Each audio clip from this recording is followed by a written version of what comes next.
ታውቃላችሁ ብዙ ጊዜ እኛ የራሳችንን ነገር ከጨረስን በኋላ የራሳችንን ስራ ከጨረስን በኋላ ያዋጣናል ብለን ረጅም መንገድ ከሄድን በኋላ ለክኛ ስንጨርሰው እግዚአብሔር የራሱን ስራ ይጀምራል። ክብር ለእግዚአብሔር ይሁን። እግዚአብሔር የራሱን ስራ ይጀምራል።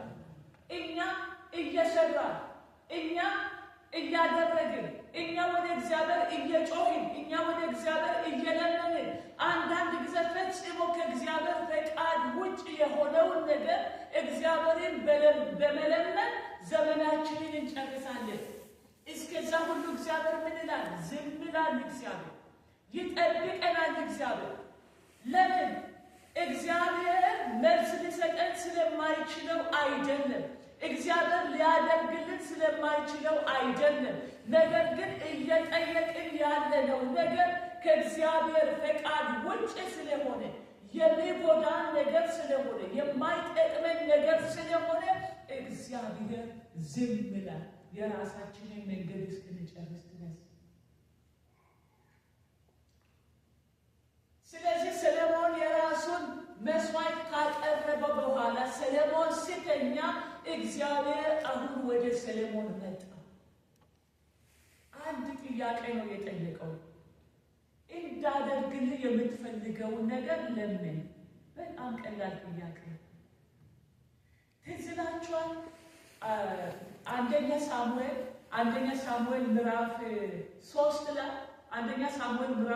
ላይ ሳሙኤል በእግዚአብሔር ቤት ውስጥ ነበር እድገቱ አይደለም። ሐና ሳሙኤልን ከወለደች በኋላ ከእግዚአብሔር የተቀበለችው ስለሆነ ለእግዚአብሔር ቃል ስለገባችው ሳሙኤልን ጡት ካስጣለች በኋላ ወደ እግዚአብሔር ቤት አመጣችና እድገቱ ከካህኑ ከኤሊ ጋር ነበረ እና እግዚአብሔር ለልጅ ወደ ሳሙኤል መጥቶ ሳሙኤልን ሲጠራ ሳሙኤል ከኤሊ ድምፅ ውጭ ሌላ ድምፅ ስለማያውቅ ምን እያለ ነበር ይላል? ወደ ኤሊ ይመላለስ ነበር። አቤት የጠራኸኝ እያለ እነሆ የጠራኸኝ እያለ ወደ ኤሊ ይመላለስ ነበር ይላል አይደል ቃሉ ሲናገር። ግን መጨረሻ ላይ ኤሊ እግዚአብሔር ብላቴናውን እንደጠራ አውቆ ከዚህ በኋላ ከጠራ እነሆ ባሪያ ይሰማልና ተናገር በለው ብሎ ከመከረው በኋላ አሁን የእግዚአብሔር ድምፅ መጣ ወደ ሳሙኤል። ከዛ በኋላ ሳሙኤል እነሆ ባሪያ ይሰማልና ተናገር። አያችሁ? ልክ ሳሙኤል ሩጫውን ከጨረሰ በኋላ ልቡ ያረፈበት ኤሊ ላይ ስለሆነ ካህኑ ኤሊ ላይ ስለሆነ ሀሳቡ ከካህኑ ከኤሊ ድምፅ ውጭ ሌላ ድምፅ ስለማያውቅ ኤሊ የጠራው እየመሰለ ወደ ኤሊ ይሮጥ ነበር። መጨረሻ ላይ ግን ድምፅ ሲመጣ ሳሙኤል ቆመ እና እነሆ ባሪያ ይሰማልና ተናገር ባለው ጊዜ እግዚአብሔር መልእክት ሰጠው። ክብር ለእግዚአብሔር ይሁን። እግዚአብሔር ልናገረው የፈለገውን መልእክት ተናገረ። አያችሁ? እግዚአብሔር የእኛን መረጋጋት ይፈልጋል። የእኛን መረጋጋት፣ የእኛን የልብ መዘጋጀት፣ የእኛን የመንፈስ መዘጋጀት፣ የአይምሮ መዘጋጀት ይፈልጋል። እግዚአብሔር ልናገረን ማለት ነው። እንዲህ አለው፣ የምትፈልገውን ጠይቀኝ አደርግልሃለሁ፣ የምትፈልገውን ለምነኝ አደርግልሃለሁ። ሰለሞን ወዲያው እንደመጣለት አሜን፣ ረጅም ዕድሜ ስጠኝ፣ ይህንን ህዝብ መግዛት እንድችል፣ ይህንን ቤተሰብ፣ ይህንን ህብረተሰብ ማስተዳደር እንድችል ረጅም ዕድሜ ካንተ እፈልጋለሁ፣ ረጅም ዘመን ካንተ እፈልጋለሁ አላለውም። እግዚአብሔር ገና ወጣት ነው። በ20ዎቹ ዓመት ዕድሜ ክልል ውስጥ ያለ ወጣት ነው። ስለዚህ ረጅም ዕድሜ መኖር ይፈልጋል፣ ረጅም ዘመን መኖር ይፈልጋል። ግን ይሄን አይደለም ጥያቄው፣ ይሄን አይደለም ሀሳቡ፣ ይሄን አይደለም እግዚአብሔርን የጠየቀው። ብዙ ሀብትን አይደለም እግዚአብሔርን የጠየቀው፣ ብዙ ባለጠግነትን አይደለም እግዚአብሔርን የጠየቀው። መጀመሪያ ሰለሞን ያደረገው ነገር ቢኖር ወዳጆቼ ለአባቴ ምሕረትን አድርገህለታል፣ ለአባቴ ቸርነትን አድርገህለታል። ከዛም አልፎ ደግሞ ለአባቴ ያደረግለትን ቸርነት ልታጸና እኔን ልጁን መንግስት ላይ አስቀምጠ ዙፋኑ ላይ አስቀምጠኛል። ይሄ የሚያሳየው ከአባቴ ጋር ያደረግከውን ቸርነት እንዳጸና ነው የሚያሳየው። የእግዚአብሔርን ቸርነት ማወጅ እንዴት ደስ ይላል! የእግዚአብሔርን ቸርነት መናገር እንዴት ደስ ይላል! እግዚአብሔር በቤታችን፣ እግዚአብሔር በሕይወታችን፣ እግዚአብሔር በዘመናችን፣ እግዚአብሔር በቤተሰቦቻችን መካከል የሰራውን የእግዚአብሔርን ቸርነት መናገር እንዴት ደስ ይላል! ዛሬ እንደው እግዚአብሔር አድርግልሽ ዘንድ ምን ትለምኛለሽ ብሎ ቢጠይቀን ምናልባት ረጅም ዕድሜ እግዚአብሔርን ይጠይቀው ይሆናል።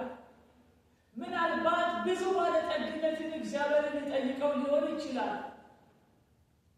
እግዚአብሔርማ ጠይቆኝ ነው፣ ተደርጎልኝ ነው፣ አግኝቼው ነው፣ ያውም እግዚአብሔር ጠይቆኝ። በዘመናችን እየሆነ ያለ ነገር ብዙ የምናየው ብዙ የምንሰማው ሰዎች እግዚአብሔር የማይችለው እየመሰላቸው ነገር ግን ፓስተሮችና ነቢያቶች ሊያደርጉት የሚችሉ ነገር እየመሰላቸው ብዙ የሚሰሩ ነገር እየመሰላቸው በዚህ ዘመን በጣም የሚሰለች ጥያቄ እኔ በበኩሌ እናንተን አላውቅም። እኔ በበኩሌ ሰው ብዙ ነገር እግዚአብሔርን መጠየቅ እየቻለ እንዴት ቁሳቁስ ነገር ብዬ የሚለው ነገር የእግዚአብሔር ሰው ቃል አውጣልኝ የትዳር በር እንዲከፈትልኝ፣ የእግዚአብሔር ሰው ቃል አውጣልኝ የሥራ በር እንዲከፈትልኝ፣ የእግዚአብሔር ሰው ቃል አውጣልኝ ይሄ እንዲሆንልኝ ያ እንዲሆንልኝ። ወገኖቼ ከእግዚአብሔር ሰው በፊት እግዚአብሔር ይቀድማል። ከእግዚአብሔር ሰው በፊት እግዚአብሔር ይቀድማል። የእግዚአብሔር ሰው ከኪሱ አውጥቶ አይደለም የሚሰጥ። የእግዚአብሔር ሰው ከጓዳ አውጥቶ አይደለም የሚሰጥ። የእግዚአብሔር ሰው ልጁን አይደለም የሚድር። የእግዚአብሔር ሰው በካምፓኒ ውስጥ አይደለም የሚቀጥር። የእግዚአብሔር ሰው የምትለው ከእግዚአብሔር የተቀበለ እኛ እስከምናውቀው የዛሬ አያድርገውና የእግዚአብሔርን ድምፅ እየሰማ የእግዚአብሔር ቃል እንደሚለው ትፈወሱ ዘንድ አንዳችሁ ለአንዳችሁ ጸልዩ እንደሚለው የእግዚአብሔርን ሰዎች መቃወም አይደለም። ነገር ግን የእግዚአብሔር ሰዎች ከእግዚአብሔር አይቀድሙም። የእግዚአብሔር ሰዎች ከእግዚአብሔር አይቀድሙም። ፓስተሮች ከእግዚአብሔር አይቀድሙም። ነቢያቶች ከእግዚአብሔር አይቀድሙም። ወንጌላውያኖች ከእግዚአብሔር አይቀድሙም። ጅማሬና ፍጻሜ የሌለው አንድ የሰራዊት ጌታ እግዚአብሔር ብቻ ነው። ሁሉን ማድረግ የሚችለው የሰራዊት ጌታ እግዚአብሔር ብቻ ነው። ጥያቄን ሁሉ መመለስ የሚችለው የሰራዊት ጌታ እግዚአብሔር ብቻ ነው። የውስጥን ቁስል መፈወስ የሚችለው የሰራዊት ጌታ እግዚአብሔር ብቻ ነው። ረጅም ዕድሜ ሊያኖር የሚችለው የሰራዊት ጌታ እግዚአብሔር ብቻ ነው። የእግዚአብሔር ቃል ስላወጣልህ፣ የእግዚአብሔር ሰው ቃል ስላወጣልህ ረጅም ዘመን አትኖርም። የእግዚአብሔር ሰው ቃል እያወጣላቸው ሲሞቱ አይተናል። ትኖራላችሁ የተባሉ ሲሞቱ አይተናል። ትድናላችሁ የተባሉ ሲሞቱ አይተናል። ትሰፋላችሁ የተባሉ ሲከስሩ አይተናል። ለምን? ከእግዚአብሔር አይቀድሙም። የመጀመሪያው እግዚአብሔር ነው።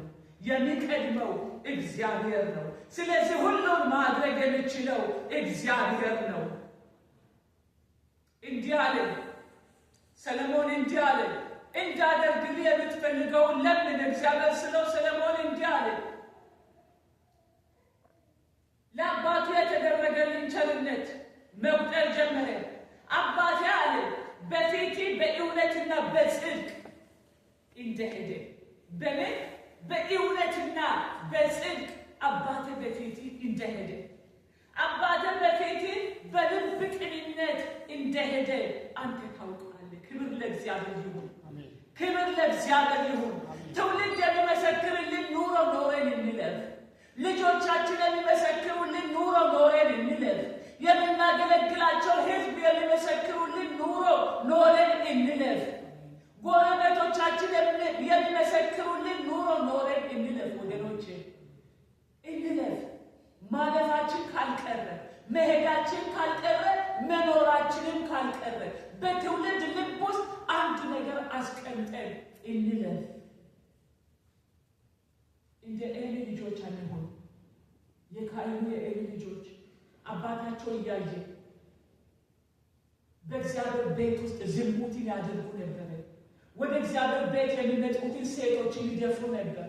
አባታቸው አልተቆጣቸውም። አባታቸው አልገሰጻቸውም። እህቶቼና ወንድሞቼ ለትውልድ የሚቀር ኑሮ ለትውልድ የሚቀር ታሪክ አስቀምጠን ማለፋችን ካልቀረ ዘመናችን ይጠቀለል።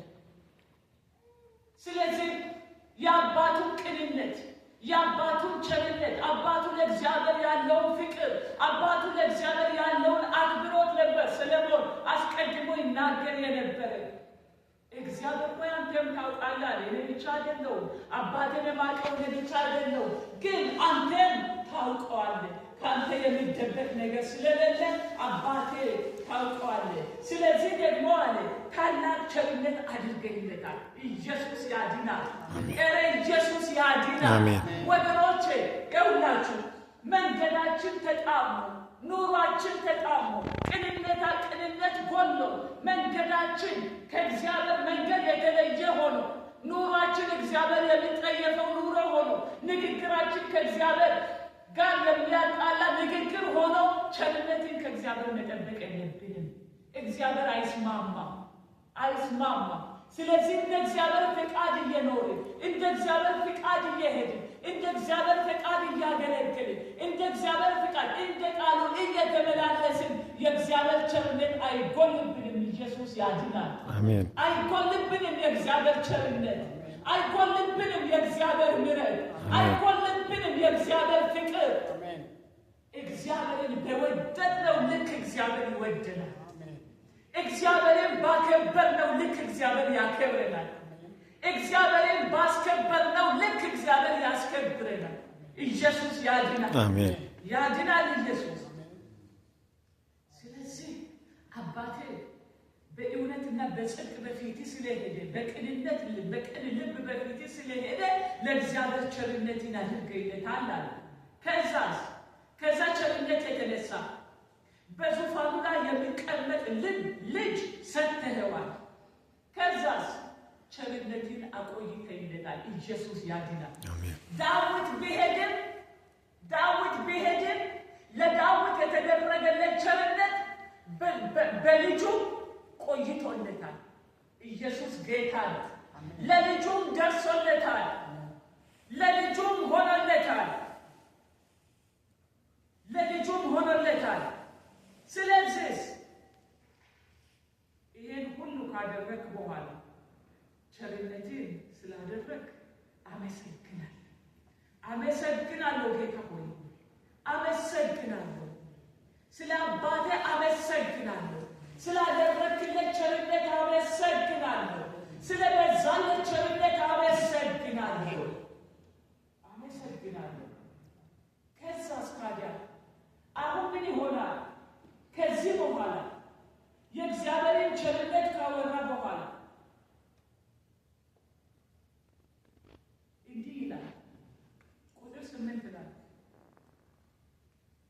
ቁጥር 7 ጀምሮ ያለው ቃል አሁንም አቤቱ አምላክ ሆይ እኔ ባሪያ በአባቴ በዳዊት ፈንታ አንግሠኛል። እኔ መውጫንና መግቢያውን የማላውቅ ታናሽ ብላቴና ነኝ። መውጫና መግቢያን አላውቅም፣ ገና ልጅ ነኝ። ስለዚህ ባሪያህም ያለው አንተ በመረጥከው ሕዝብ ስለ ብዛቱም ይቆጠር ሊቆጠርና ይመጠን ዘንድ በማይቻል በታላቅ ሕዝብ መፍረድ ይችል ዘንድ መልካሙንና ክፉን ይለይ ዘንድ ለባሪያ አስተዋይ ልቦና ስጠው። አለበለዚያማ በዚህ ታላቅ ሕዝብ ላይ ይፈርድ ዘንድ ማን ይችላል? የእግዚአብሔርን ሕዝብ ታላቅ ሕዝብ የሚያስፈራ ሕዝብ እግዚአብሔር የመረጠው ሕዝብ እንደው እንደመጣልን ተነስተን ልንፈርድበት አንችልም። ስለዚህ እኔ አሁን ያለሁት አንተ በመረጥከው ሕዝብ መካከል ስለሆነ ይህ ሕዝብ ደግሞ የሚቆጠርም የሚመጠንም አይደለም፣ ታላቅ ሕዝብ ነው። ስለዚህ በዚህ ሕዝብ ላይ እንደመጣልኝ መፍረድ አልችልም፣ እንደመጣልኝ መግዛት አልችልም። ስለዚህ እግዚአብሔር ሆይ አንተ ካስቀመጥከኝ፣ በአባቴ ዙፋን ላይ ካስቀመጥከኝ፣ አንተ ካነገሥከኝ፣ አንተ ከመረጥከኝ ይህንን ሕዝብ የሚመራበትን ማስተዋል ስጠኝ፣ የሚያስተውል ልብ ስጠኝ፣ ጥበብን ስጠኝ። አንተው ምራል። እኔም መግቢያን አላውቅም፣ እኔም መውጫን አላውቅም። ከተወለድኩ ጊዜ ጀምሮ አባቴ ሲመራ ነው የማየው ያደግኩት። አባቴ ሕዝቡን ሲገዛ ነው ያደግኩት። እኔ አላውቅም፣ ምን እንደሚደረግ አላውቅም። አንተ መውጫንና መግቢያን አሳየኝ። በዚህ ሕዝብ ላይ እንደመጣልኝ እንዳልፈርድ አንተ አሳየኝ። ኢየሱስ ጌታ ነው። ኢየሱስ ጌታ ነው። ነገሩ ግን ሆነ እግዚአብሔርን ደስ አሰኘው። እግዚአብሔርን ደስ አሰኘው።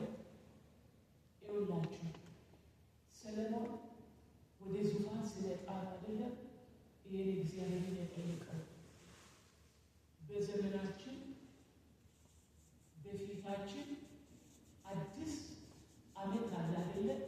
2025 ጨርሰን ወደ 2026 ልንገባ አንድ ወር ብቻ ነው የሚቀረን አይደል? መቼስ ብዙዎቻችን እቅድ እናወጣለን። 2026 አዲስ ዓመት ይሄን እናደርጋለን፣ ይሄን እንሰራለን፣ በቤተሰብ ደረጃ ይሄን እናደርጋለን፣ ይሄን እንሰራለን፣ ይሄን እናዘጋጃለን፣ በዚህ እንወጣለን፣ በዚህ እንገባለን እንላለን። በግል ደረጃም ደግሞ ይሄን አደርጋለሁ፣ ይሄን አደርጋለሁ፣ ይሄን አደርጋለሁ ብለን ብዙ እቅድ እናወጣለን። ነገር ግን እቅዳችን የእግዚአብሔርን ልብ ደስ የሚያሰኝ ነው ወይ ነው ጥያቄው። እግዚአብሔር የሚፈቅደው ነው ወይ? እግዚአብሔር ልቡ የሚያርፍበት ነው ወይ? ምንድን ነው በእግዚአብሔር ፊት ይዘን የምንቀርበው? እግዚአብሔር እንዲያደርግልን የምንፈልገው ነገር ምንድን ነው? እግዚአብሔር እንዲመራን የምንፈልገው መንገድ ምን አይነት መንገድ ነው? እግዚአብሔር እንዲያግዘን የምንፈልገው ስራ ምን አይነት ስራ ነው? ይህንን በእቅዳችሁ ውስጥ ልታስገቡ እፈልጋለሁ። እግዚአብሔርን ለምንለምነው ልመና የእግዚአብሔር ልብ ደስ የሚሰኝበት ልመና እንዲሆንልን ራሳችሁን እንድታዘጋጁ እፈልጋለሁ። ሰው ሁሉ እቅድ ያወጣል። በእቅዳችን ውስጥ ግን የእግዚአብሔርን ፈቃድና የእግዚአብሔርን ሀሳብ እናስቀድም። ስለዚህ ነገሩ እግዚአብሔርን እጅግ ደስ አሰኘው። እግዚአብሔር ለሰለሞን እንዲህ አለ። እግዚአብሔርም አለው ፍርድን ትለይ ዘንድ ለራሴ ማስተዋልን ለመንህ እንጂ ለራሴ ብዙ ዘመናትን ባለጠግነትንም የጠላቶችንም ነፍስ ሳትለምን ይህን ነገር ለምንሃልና እነሆ እንደ ቃልህ አድርገልሃለሁ። ምን አለመንክም? ለራሴ ረጅም ዘመን ለራሴ የጠላቶችህን ነፍስ አልለመንክም። ባለጠግነትን ለራሴ አልለመንክም። ስለዚህ እንደ ቃልህ ይሁንልህ። ኢየሱስ ያድናል።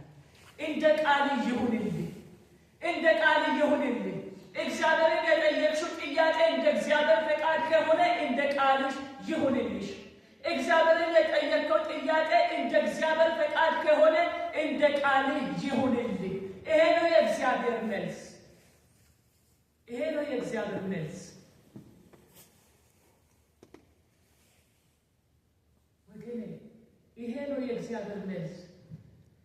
እግዚአብሔር ርቆ ታሪካችንን አንብቦ አመጣጥሽ እንዲህ ነው፣ አመጣጤ እንዲህ ነው፣ አስተዳደግ እንዲህ ነው፣ በዚህ ወጥተህ በዚህ ገብተህ ምድረ በዳ ውስጥ እንዲሆነ ሸለቆ ውስጥ እንዲሆነ እንዲያድርገሽ አይልም እግዚአብሔር።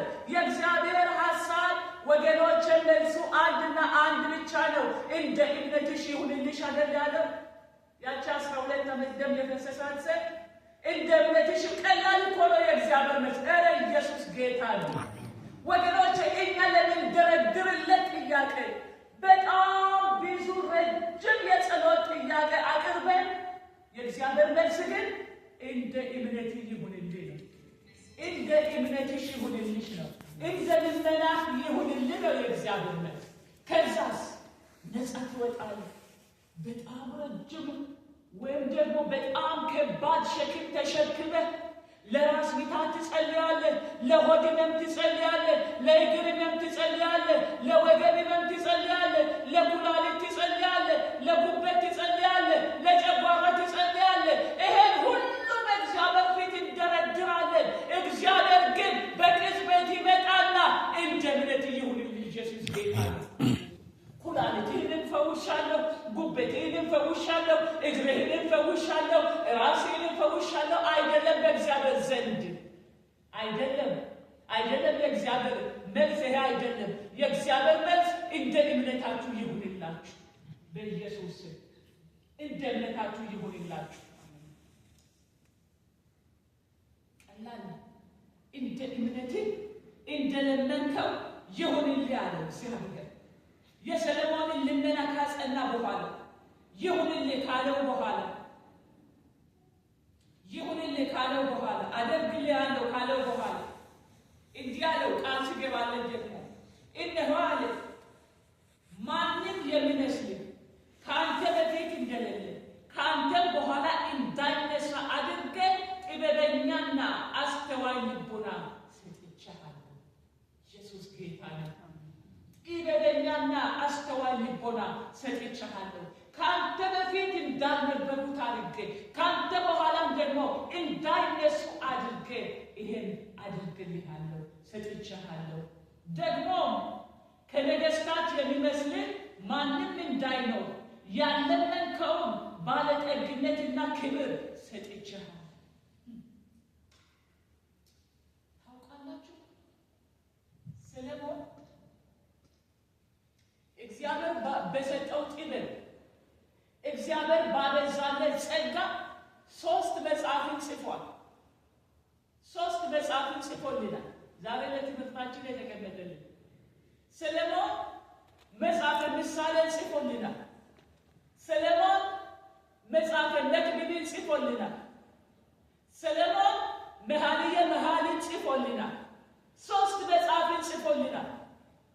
እግዚአብሔር ጥበብን የሚያስተውልን ልብ ሰጥቼሃለሁ ብሎ ቃል እንደገባለት የጥበብን ምን ልበላችሁ የጥበብን ሰማያት ነው የከፈተበት በሰለሞን ላይ።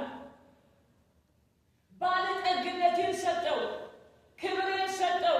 ከነገሥታት መካከል እንኳ የሚመስል እንዳይነሱ አድርጌ በብዙ ባለጠግነት በብዙ ክብር እባርክሃለሁ ብሎ እግዚአብሔር ቃል ገባለት። ብዙ ክብርን ሰጥቼሃለሁ። ከዛስ አባቴ ዳዊት እንደሄደ ማስጠንቀቂያ አባቴ ዳዊት እንደሄደ ሥርዓትንና ትእዛዝን ትጠብቅ ዘንድ በመንገድ የሄደ እንደሆነ ዕድሜህን አረዝመዋል። አባቴ ቅድም በአንደበቱ አይደል የመሰከረ? ሰለሞን ስለ አባቱ በአንደበቱ ነው ለእግዚአብሔር የተናገረው። በአንደበቱ ነው ስለ አባቱ ለመሰከረለት። በቅንነት በፊት ተመላልሷል ብሎ በጽድቅ ተመላልሷል ብሎ አንተን በመፍራት ተመላልሷል ኖሯል ብሎ በአንደበቱ ለእግዚአብሔር መሰከረ ስለ አባቱ። ከዛ እግዚአብሔር እንዲህ አለው፣ አባቴ ዳዊት እንዳደረገ በቅንነት በፊቴ እንደሄደ አንተም በቅንነት ትእዛዜን ብትጠብቅ በመንገድም ብትሄድ ረጅም ዕድሜ ይሰጣል። ኢየሱስ ጌታ። ይሄ የእግዚአብሔር ኪዳን፣ ይሄ የእግዚአብሔር ቃል። እግዚአብሔር ቃሉን ይጠብቃል። እግዚአብሔር አይዋሽም። እግዚአብሔር አይዋሽም። እግዚአብሔር የተናገረውን ይፈጽማል። እኛስ እግዚአብሔር እንደተናገረ እንደ እግዚአብሔር ቃል መኖር ከቻለ፣ እንደ እግዚአብሔር ቃል መመላለስ ከቻለ፣ እንደ እግዚአብሔር ቃል መገኘት ከቻለ፣ እግዚአብሔር ከተናገረው ነገር አንዳችን አይጎልም። በሕይወታችን ይፈጸማል በሕይወታችን። እግዚአብሔር ባረከው። እግዚአብሔር ልመናውን አደረገለት፣ የጠየቀውን አደረገለት። እግዚአብሔር ደግሞ አስጠነቀቀው። እንደ አባቴ በፊት የምትመላለስ ከሆነ ያ ሁሉ የተደረገለት ሰለሞን ፍጻሜው ግን አላማረም። ያ ልመናው እግዚአብሔርን ደስ ያሰኘው ሰለሞን፣ እግዚአብሔር ደስ የተሰኘበት ሰለሞን ፍጻሜው አላማረም። ወደ በዚሁ ክፍል አንደኛ ነገሥት ምዕራፍ 11 አካባቢ ሄዳችሁ ስታነቡ ሰለሞን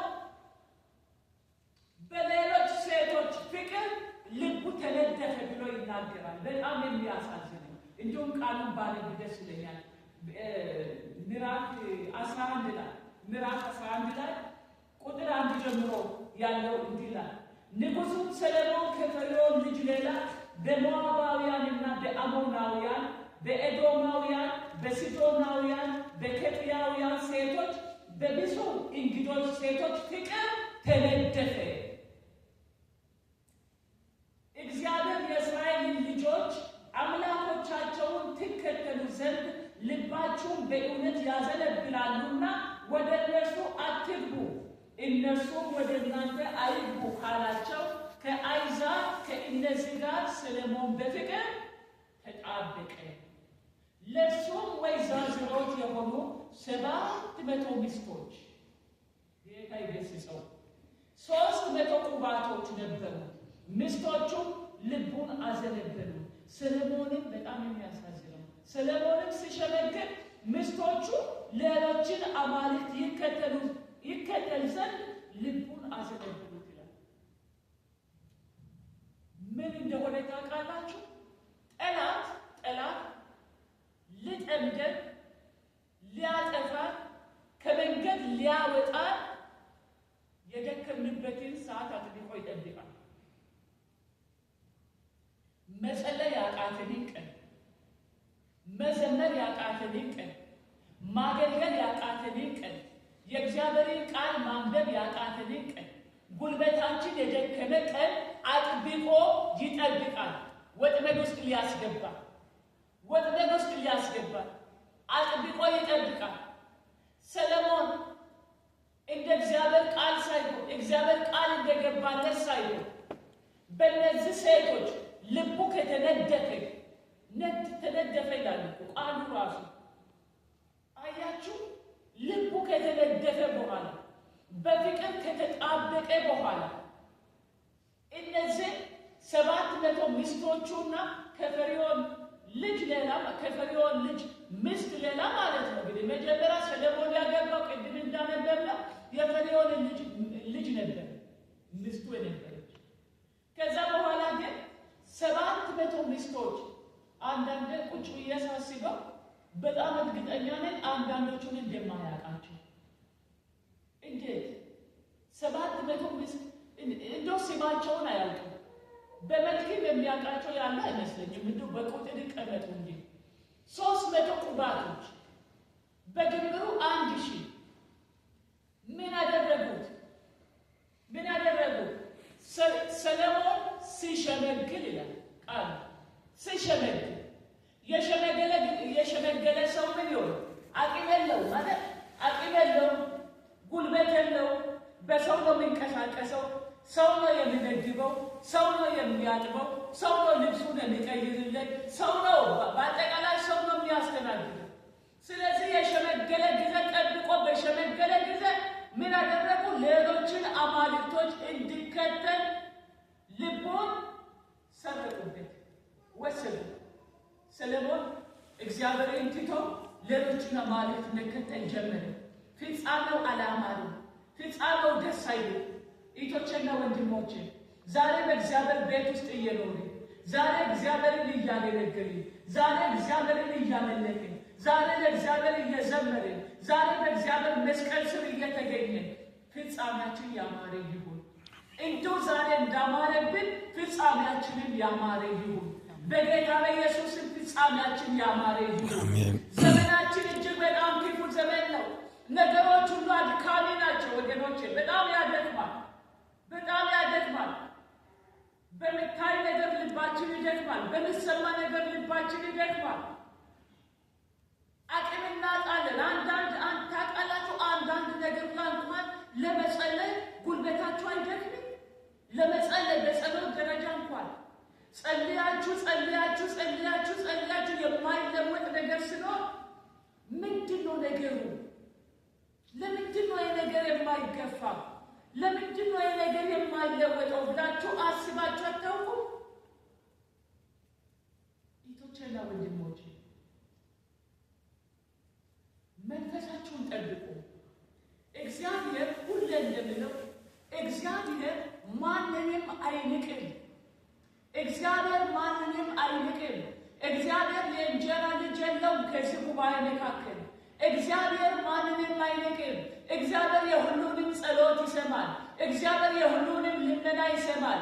እግዚአብሔር እኩል ያየናል። እርምጃችንን ያየናል። እንቅስቃሴያችንን ያየናል። ኑሯችንን ያየናል። ማንም ከማንም የተሻለ የለም በእግዚአብሔር ቤት።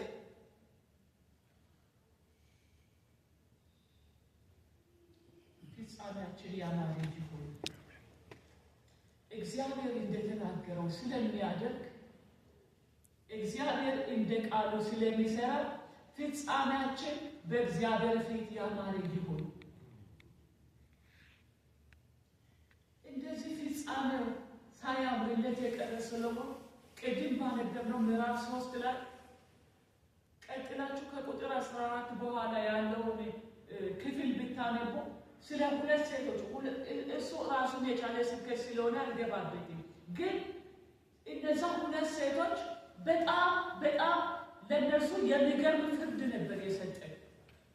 ይኸውላችሁ አሁን እንዳልኩት ስንደክም ጉልበታችን ሲያልቅ ይጠብቀናል ብዬ እንደተናገርኩት ጠላት እነዚህ ሴቶች አብረው ቤት ውስጥ የሚኖሩ ሁለቱ እናት የሆኑ ልጅ ያላቸው የወለዱ ልጆች ያላቸው ሴቶች ናቸው። ግን አንዷ ድብን ያለ እንቅልፍ ተኛች። ከተኛች በኋላ ምን አደረገች? ልጇ ላይ ተኛችበትና ልጇን ገደለች። ልጇ ሞተ። ከዛ በኋላ ተነሳችና ያችኛዋን ተኝታለች እኮ ተነሳችና የዛችኛዋን ልጅ ሰረቀች። ልጇን የሞተውን ሕፃን በእሷ ስር አደረገች። ከዛችኛዋ ደግሞ በማለዳ ልታጠባ ልጇን ስትነሳ ሕፃኑ ሞቷል። መለየት አልቻለችም። እስኪነጋ ጠበቀች። ነግቶ ሲታይ ግን የእሷ ልጅ አይደለም። የእሷ ልጅ አይደለም። ከዛስ ፍርድን ፈልጎ ወደ ንጉሥ ሰለሞን መጡ። የመጀመሪያ ፍርድ ሲሰጥ ሰለሞን ይችኛዋን የኔ ልጅ ነው ትላለች፣ ይችኛዋን የኔ ልጅ ነው ትላለች። የሞተው ያንቺ ነው አይደለም፣ ያንቺ ነው አይደለም፣ ያንቺ ነው ይባባላሉ ንጉሥ ፊት ቆሞ። ከዛ በኋላ እግዚአብሔር አንድ ነገር አደረገ። በቃሉ እንደተናገረው ፍርድን ትለይ ዘንድ አይደል ያለው እግዚአብሔር ወደ ሰለሞን አመጣ። ከዛ በኋላ ሰለሞን እንዲህ አለ፣ ሰይፍ አምጡልኝ አለ። ሰይፍ አመጡልኝ። በሉ እንግዲህ በሕይወት ያለውን ሕፃን ለሁለት ሰንጥቃችሁ ግማሹን ለዚችኛዋ ግማሹን ደግሞ ለዛችኛዋ ስጡልኝ አለ። ያቺ ልጇ የተወሰደባት ሴት አንጀቷ አልቻለምና አይደለም አትግደሉ፣ ለእሷ ይሁን፣ በሕይወት ብቻ ይኑር፣ ለእሷ ይሁን ስትል ንጉሡ ምን አለ? ይቺ ናትና ይቺ ናትና። ኢየሱስ ጌታ ነው። አያችሁ፣ ጠላት በጣም ጨካኝ ነው። ነገራችሁን ለመግደል የራሱን ገድሎ እኮ ነገራችሁን ለመግደል የራሱን ሩጫ መሮጥ አቅቶት የእናንተ ሩጫ ሊገታ ራሱ መንቀሳቀስ አቅቶን እናንተን አስሮ ሊያስቀምጥ አትተኙ። ቼክ አድርጉ።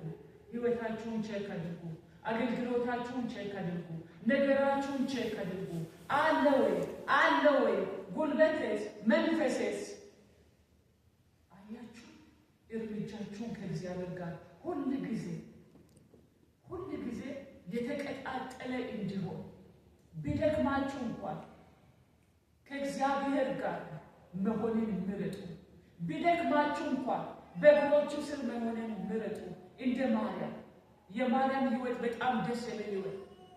የእሷ ስም በሚነሳበት ቦታ ሁሉ መጽሐፍ ቅዱሳችንን ስታነቡ የእሷ ስም በሚነሳበት ቦታ ሁሉ አድራሻዋ እግሩ ስር ነው። እግሩ ስር የኢየሱስ እግር ስር አድራሻዋ። ማርያም ሲባል መገኛዋ እግሩ ስር። ሽቶ ይዛ መጣች ሲባል እግሩ ስር። ወደ ማርታ ቤት ሄደ ሲባል ማርያም የምትገኘው እግሩ ስር። ኤቭሪዌር ሲኖም ቤት ገባ ሲባል እግሩ ስር። ኤቭሪዌር ማርያም እግሩ ስር። በክርስቶስ እግር ስር መገኘት ይሁንልን። የሚያዋጣን እሱ ነው። ስለዚህ ሰለሞን እግዚአብሔር የገባለትን እግዚአብሔር ያፈሰሰለትን ባለጠግነት እሱን መክብብን ማየት ትችላላችሁ። የራሱ አስቀምጧል። መክብብ ላይ ራሱ አስቀምጧል። ብዙ በቃ ሁሉን አይቻለው። ባለጠግነትን እስከ ጥግ ድረስ አይቻለው። ብዙ ሚስቶችንም አግብቼ አይቻለው። ብዙ ቁባቶች ኖሮኝም አይቻለው። ክብሬን አይቻለው። ሁሉን አይቻለው አለ። ነገር ግን ሁሉ ከንቱ ነው።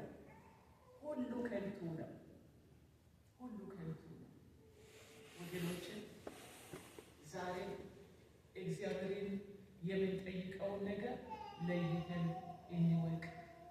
እግዚአብሔር ምን እንዲያደርግልን እንፈልጋለን? ምን እንዲሰራልን እንፈልጋለን? ከእግዚአብሔር የምንጠብቀው የጥያቄዎቻችን መልስ ምንድን ነው?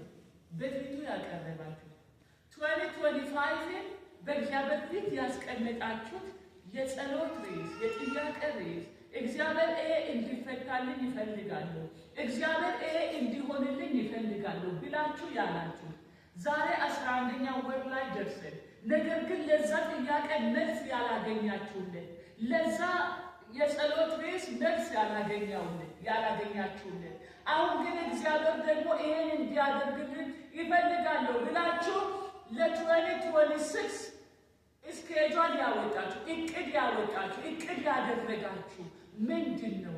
እግዚአብሔርን ደስ የሚያሰኝ ልመና ነው ወይ በእግዚአብሔር ፊት የምታስቀምጡ? ማስቀመጣችሁ ካልቀረ እግዚአብሔርን መጠየቃችሁ ካልቀረ እግዚአብሔርን ደስ የሚያሰኝ ልመና ለምን? እቅድ ስታወጡ ለ2026 እቅድ ስታወጡ በእግዚአብሔር ፊት የጸሎት ርዕሶቻችሁን ስታስቀምጡ እግዚአብሔርን ደስ የሚያሰኝ ልመና አስቀምጡ።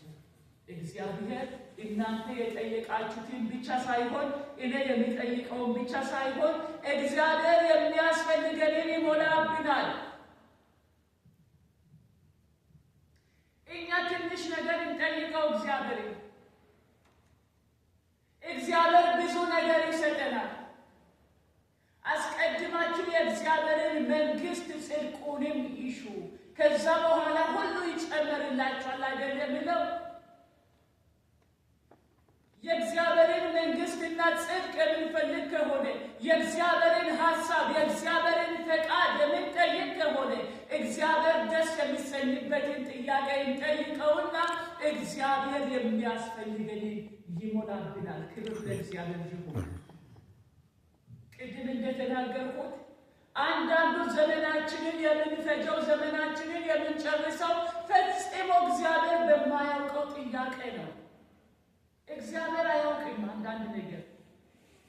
ይሄ ሆነ ብዬ እግዚአብሔር እንዲህ ብዬ በፊቱ የሚያስቀምጠው ለምሳሌ ድሮ ኃጢአት ሰርቼ እንደሆነ የድሮ ኃጢአት ሰይጣን አሁንም ወደ ማይንዴ እያመጣ የሚወቅሰኝ ከሆነ እግዚአብሔር ወይ የዛኔ እንደዚህ ሰው ሰድቤያለሁ፣ እግዚአብሔር ወይ እንደዛ ሰው ሰርቄያለሁ፣ እግዚአብሔር ወይ እንደዛ የዛኔ እንዲህ አድርጌያለሁና እባክህን ይቅር በለኝ